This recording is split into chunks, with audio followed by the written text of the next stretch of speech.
Yaxshimisiz? Rahmat. Hozir siz natija aytdingiz, o'sha natijangizni yana bir ayting. Nima muammoyingiz bor edi? Menda kuchli bosh og'riq bor edi, kam harakatlik, oshqozon, o't ishlamasligi, dam bo'lishi, suslik, kayfiyat yo'qligi, charchoq shunaqa.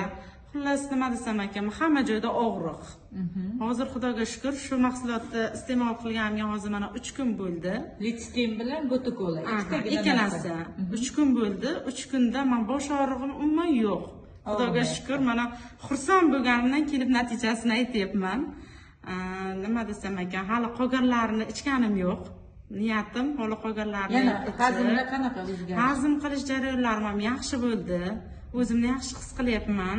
Yengilman, qanaydir charchoq yo'q, hansirash yo'q.